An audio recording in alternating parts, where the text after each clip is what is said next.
저는 어릴 때부터 교회를 다녔습니다. 하나님을 알게 되고 또 교회를 나가서 믿음을 알고 온 식구들이 하나님의 자녀로 귀하게 성장을 할 수가 있었습니다. 아버님께서는 예전 박정희 대통령 시절 청와대 근무를 하셨습니다. 고급 공무원으로서 저희들 또한 부모님 덕택에 아주 편안하게 생활을 할 수가 있었습니다. 아버님께서 청와대를 나오시고 동료 친구분들과 같이 사업을 하시러 파라과이로 가셨습니다. 파라과이 가서서 큰 사업을 하셨는데 초창기에는 너무 잘 되셨습니다. 그래서 온 식구들이 이곳에서 와서 살면서 같이 공부를 하고 그랬으면 좋겠다고 해서 식구들이 다 이민을 가게 되겠습니다. 파라과이로. 저는 고등학교 1학년이었는데 그냥 이곳에서 좀 더 공부를 하고 나중에 가겠습니다 라고 하고 식구들이 다 이민을 떠났습니다. 그러던 중 사업이 물론 잘 될 때도 있고 못 될 때도 있고 하는데 어려운 시기에도 불구하고 아버님께서 저에게 미국으로 유학을 갈 기회를 주셨습니다. 그래서 저는 콜로라도 덴버에서 유학 생활을 시작했습니다. 사실 아버님의 사업이 그렇게 번창하고 하던 때가 아니라 그냥 연면하는 그런 생활 속에 저를 유학을 보내주신 거에 너무 감사를 해서 항상 저희 식구들은 믿음과 하나님의 사랑 속에서 살고 있다고 믿었습니다. 제 책상 위에는 마가복음 9장 23절 할 수 있거든이 무슨 말이냐, 믿는 자에게는 능치 못함이 없느니라는 글귀가 책상 앞에는 딱 적혀 있어서 나의 믿음대로 할 수 있다는 생각을 가지고 열심히 공부를 하고 있었습니다. 그러던 중 아버님이 사기를 당하시고 사업을 실패하셔서 결국 아픔으로 돌아가시게 됐습니다. 그 당시에 아버님의 연세가 60세였습니다. 저는 모든 걸 포기하고 그 콜로라도 덴버에 책가지와 옷 모든 것을 놔두고 이 몸뚱이 하나 그리고 선배에게 겨우 차비 그 당시 60만 원 돈 했던 비행기 티켓을 하나 꿔서 한국으로 돌아야만 했습니다. 어머님 또한 동생을 파라과이에 남겨두고 한국으로 돌아왔습니다. 그때는 정말 세상이 미웠습니다. 모든 게 다 싫었습니다. 왜 그렇게 부모님이 미운지 정말 혼자서 욕도 많이 했습니다. 이렇게 책임지지도 못하는 자식들을 낳아주셔가지고 뭐 했다고 이렇게 돌아가시고 그러시냐고. 참, 지금 생각하면 참 바보 같은 짓이었고 가장 욕을 많이 들었던 분이 계십니다. 바로 하나님입니다. 당신 말이죠, 그렇게 믿음과 사랑으로 지켜주시고 안 되는 일도 되게 해주시고 모든 저희 가정이 믿는 것은 오로지 하나님의 사랑으로 하나님의 믿음으로 여기까지 오고 지금까지 생활을 했는데 이게 뭡니까? 정말 한심합니다. 정말 밉습니다. 라고 하면서 방탕의 생활을 하기 시작했습니다. 오갈 데도 없고 집도 없고 아무것도 없습니다. 어머님은 친구 집에 하루, 저 친구 집에 하루 전전하기 바쁘셨습니다. 왜 아버님이 살아계시고 물질적으로 편할 때는 그렇게 친척들도 많고 찾아오는 사람들, 손님들도 많더니 아버님 돌아가시고 나니까 아무들도 찾는 사람도 없고 누구 안부 전하는 사람도 없더라고요. 그래서 어머님 이 집 저 집 돌아다니면서 마음의 병을 얻으셨고 그기야는 서서 걸어 다니지도 못할 그런 사정까지 놓였습니다. 참 미웠습니다. 참 힘들었습니다. 정말 괴로웠습니다. 세상에 그 당시가 80년도, 86년도 후반에 제가 한국으로 돌아왔는데 86년도에 여러분 밥 한 끼를 못 먹었다 그러면은 그거 지금 이해가 가십니까? 먹을 것이 없어서 굶주리고 있었다면 이해가 가십니까? 잘 곳이 없어서 허구한 날 길거리에서 잠을 자다가 하루는 반포 고속터미널 건너편에 벤치들이 이렇게 있는데 그곳에서 잠을 청하고 있는데 어떤 분이 저에게 신문지를 한 장 이렇게 던져주시면서 에이, 이거 덮고 자. 새벽에 따뜻할 거야 라고 가시더라고요. 이렇게 눈을 떠서 보니까 저보다 훨씬 더 남루하고 훨씬 더 마르고 훨씬 더 없어 보이는 사람이 무슨 마음의 여유를 갖고 내게 새벽에 자면 힘드니까 이거 덮고 자면 따뜻하다는 말을 건네면서 이럴까? 사람이 왜 그럴까? 자기가 덮고 자지 라고 하면서 무의식 중에 기도가 나왔습니다. 하나님, 저 사람이 어떤 사람입니까? 나보다 훨씬 더 못한 것 같은데 왜 어떤 마음에 이렇게 저를 배려해 주면서 신문지를 던져줍니까? 혹시나 지금 제 이 모습이 지금은 누구를 뭘 못하지만 혹시 돈을 번다는 기회가 생긴다면 나보다 못한 사람들을 위해 도울 수 있는 기회를 주십시오 라고 기도를 하면서 잠을 잤습니다. 그 다음 날부터 이게 아니다.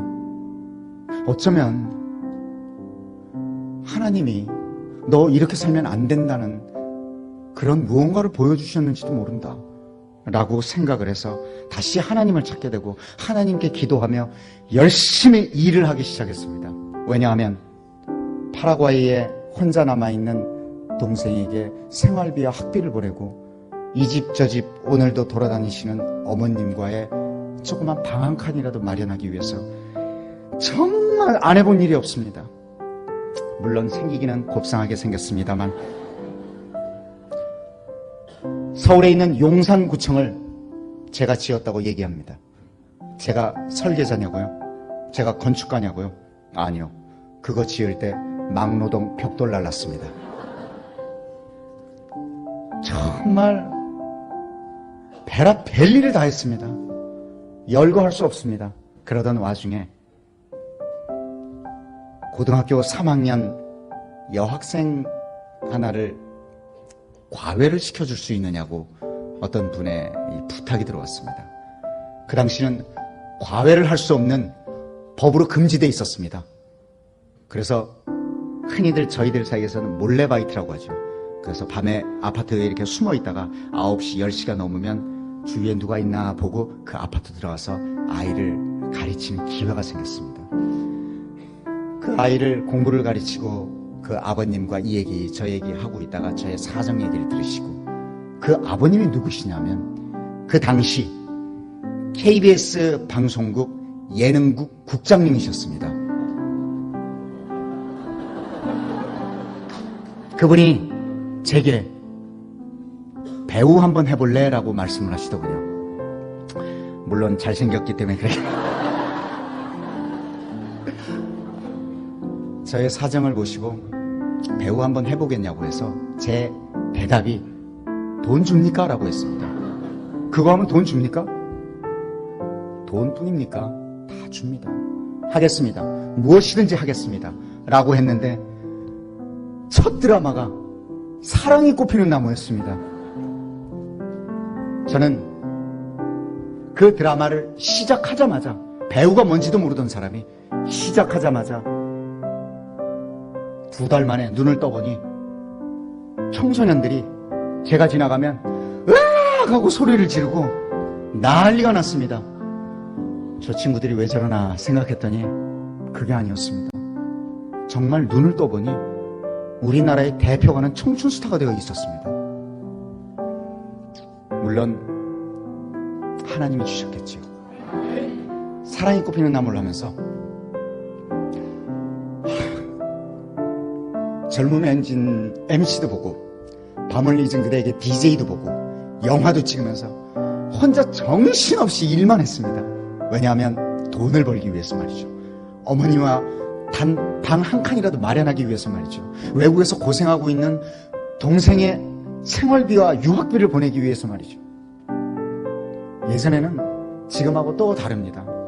20년 전에는 돈을 저도 물론 요즘은 자유 계약을 합니다만 예전에는 방송 출연하면 요만한 바우처를 줬습니다. 그 바우처를 가지고 방송국에서 돈으로 교환하고 그랬었는데 그 바우처에 매겨진 돈이 그 당시 10몇만 원, 오랫동안 촬영을 하고 하면 50몇만 원, 100몇만 원 받을 때도 있습니다. 받으면은 빚 갚고 동생한테 돈 보내기 바빴습니다.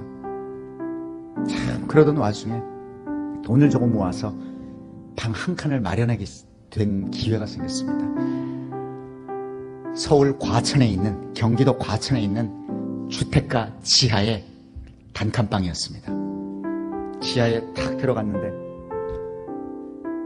온 구석에 비가 새가지고 곰팡이가 다 슬어있고 정말 냄새가 나서 과연 이런 곳에서 살 수가 있을까라고 생각했는데 어머님하고 저는 감격해서 울었습니다. 기도를 했습니다. 너무 감사해서 저희 애들한테 이렇게 주시는구나. 너무너무 기도하면서 울었습니다. 그러면서 하나님이 주신 축복은 이루 말할 수가 없었습니다. 그 순간부터. 한 번은 청춘 스타이다 보니까 모든 기자들이 포커스가 저한테 맞춰집니다. 최수종 씨 집에 가서 촬영을 한번 해야 된답니다. 더군다나 팬들을 동반하고 팬들이 청춘 스타 최수종 집을 방문하는 겁니다. 참 어떻게 합니까? 저희 집은 바로 여기인데 힘들었습니다. 너무 부끄러웠습니다. 근데 어머님께서 안 된다. 그렇게 살면 안 된다. 보여줘라.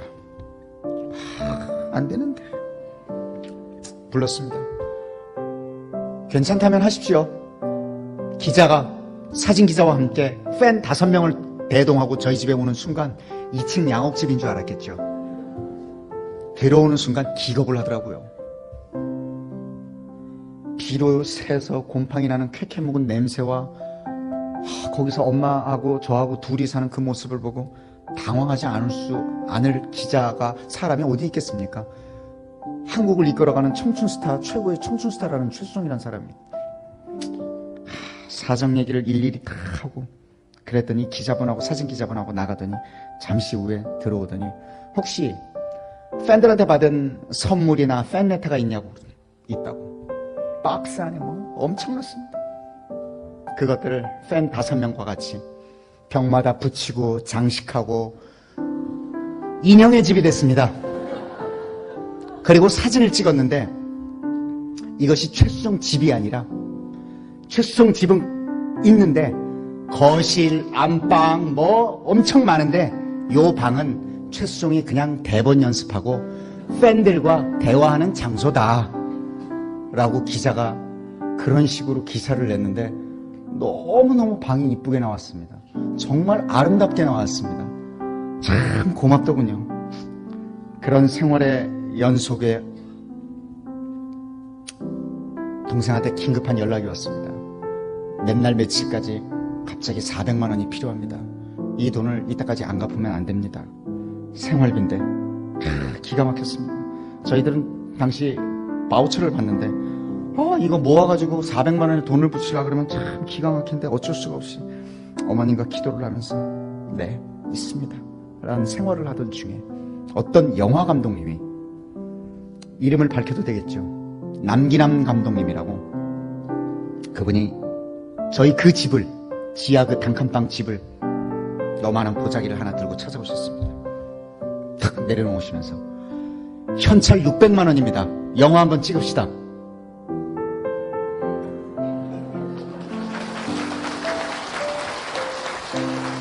근데 그 당시의 현실이 영화를 찍을 수 있는 시간이 없었습니다. 드라마 찍어야죠. 찍으면 밤에 라디오 DJ 하러 가야 되죠. 중간에 시간 그 젊음의 행진 그 청소년 상대 MC 봐야 되죠. 뭐 이것저것 해야 할 일이 너무도 많아서 시간이 없었습니다. 근데 감독님 최수종 씨 4번만 찍어주면 됩니다. 감독님 제가 이 돈을 받고 그 영화 주인공이라면서 어떻게 4번만 나가서 찍습니까? 제목이 일지매였습니다. 얼굴 4번만 보여주고 나머지 다 복면 쓰고 하면 됩니다. 복면은 스턴트맨이 싸우고 격투하는 거는 다 그 사람이 찍고 정말 위급한 상황에 복면을 싹 벗고 정말 위급한 상황을 보는 순간 있다가 싹 없어지면 그분이 복면 쓰고 나옵니다. 저는 갑니다. 4번 찍었습니다.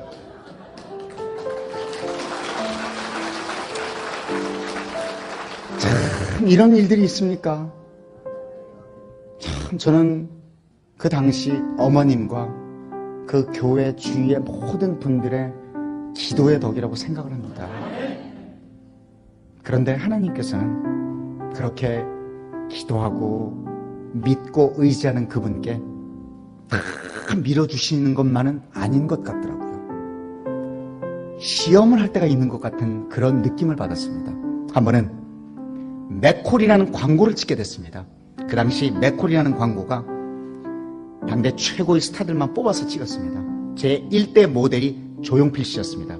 제가 제 2대 모델이었습니다. 맥콜 멋지게 찍었습니다. 저는 그게 통일교 재단의 음료인지 몰랐습니다. 찍었습니다. 멋지게 찍었는데 받은 개런티가 당장 아파트 한 채를 살 수 있는 수억 대의 돈이었습니다. 상상을 할 수가 없었습니다.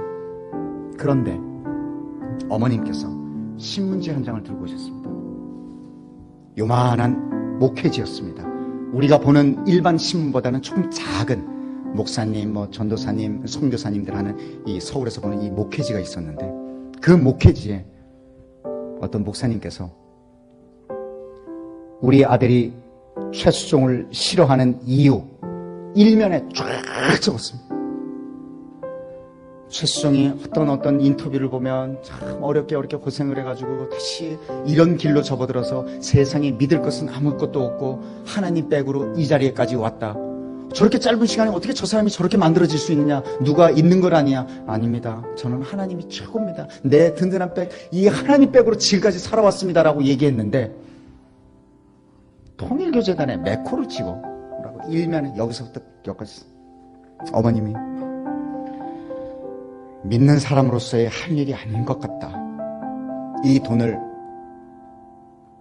불우한 이웃에게 기부를 하자 딱 그러시더라고요. 와, 지금 이 집에서 이 방에서 나갈 수가 있는데 정말 가슴이 찢어진 줄 알았습니다. 그냥 모르고 넘어가면 좋겠는데 어머니께서 안 된다. 그래도 이 일은 우리의 일이 아니다. 돌려줘야 한다. 네, 그렇게 하겠습니다. 그 돈을 고아원에 도네이션 했습니다. 저희들이 하는 행동이 여러분 요즘 아시다시피 스포츠지 연예란에 나지 않습니까? 최수종, 맥콜 광고료 전액 기부, 고아원 쭉 기사가 나왔습니다. 그리고 2주 후 똑같은 목회지 그 목사님이 그 일면에 우리 아들이 다시 최수종을 사랑하는 이유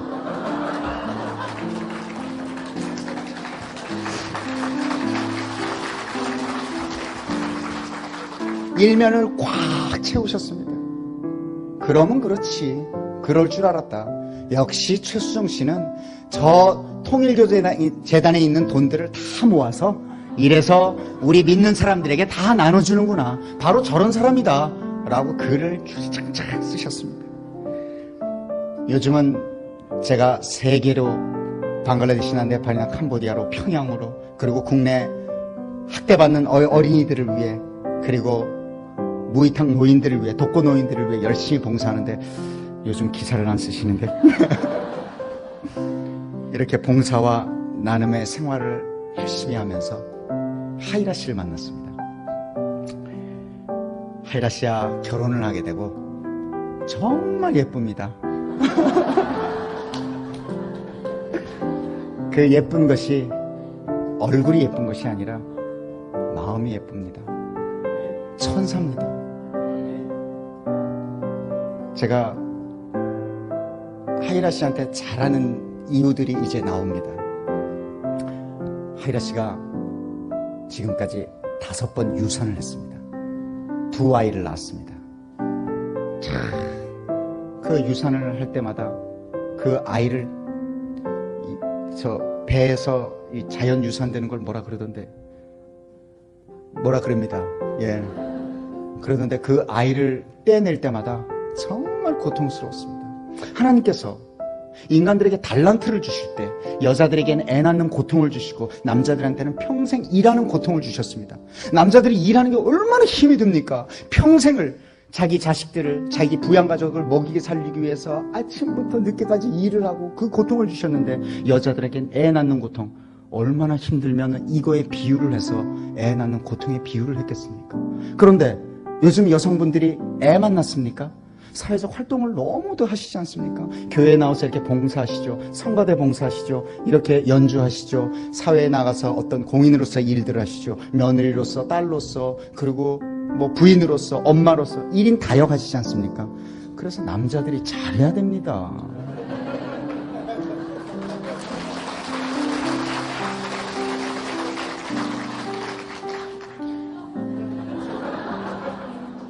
어떤 분은 박수치고, 어떤 분은 고개를 숙이시고, 어떤 분은 저를 째려보시고 그러면서 두 아이를 낳았습니다. 첫째가, 제가 이렇게 하면 웃으시더라고요. 최민서 씨, 둘째가 최윤서 씨. 이름을 왜 이렇게 부르냐고요?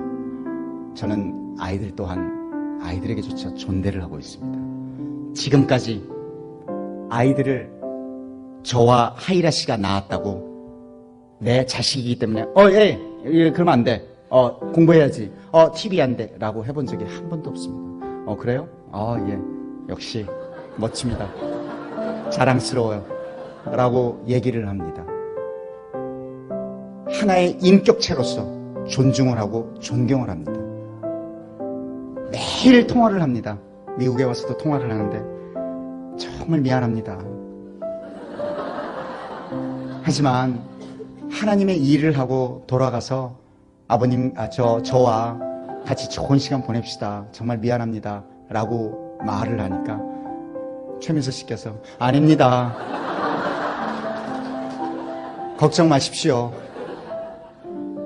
아빠가 없는 동안 책임지면서 아빠의 저를 믿는 것처럼 잘하고 있겠습니다. 너무 자랑스럽습니다. 고맙습니다. 그렇게 생활을 하고 있습니다. 그런데 그 첫째 최민서 씨가 태어날 때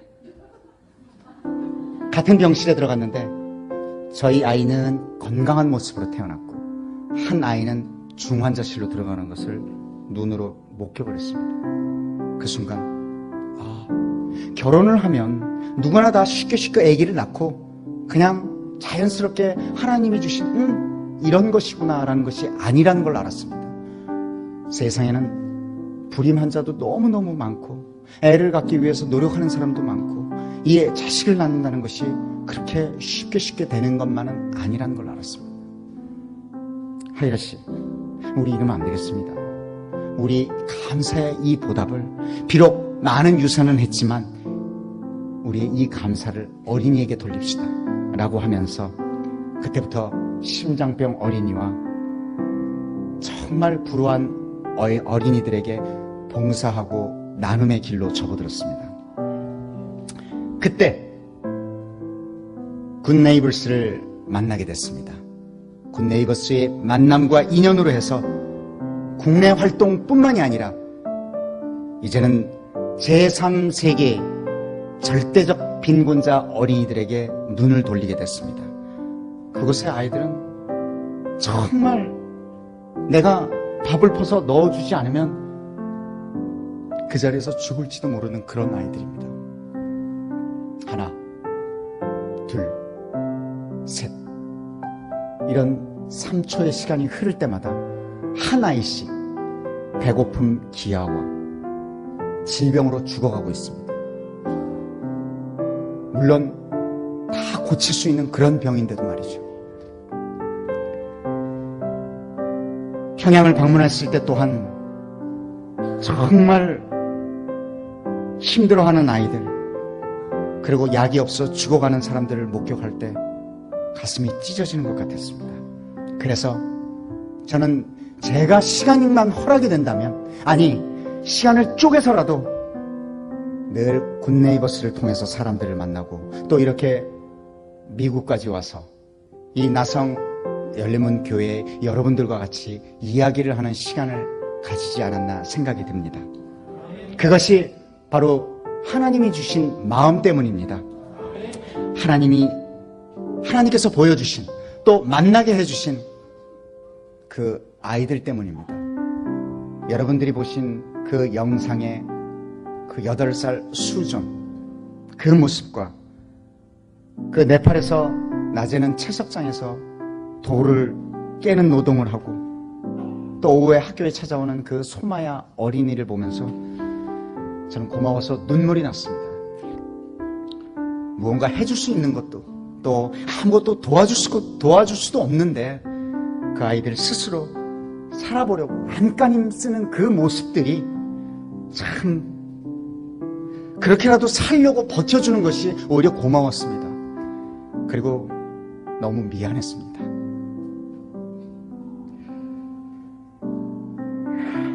이 아이들이 계속 학교를 다닐 수 있다면, 또 계속 밥을 먹을 수만 있다면 저는 무엇이든지 해야겠다는 마음을 먹었습니다. 그것이 바로 하나님께서 주신 소중한 마음입니다. 저는 그 하나님께서 주신 그 마음을 여러분과 함께 하고 싶습니다. 우리의 작은 사랑의 실천이 세상을 변화시키고 또 그 아이들에게 꿈과 희망을 키울 수 있게 해준다고 믿습니다. 여러분들의 사랑과 격려와 힘이 필요합니다.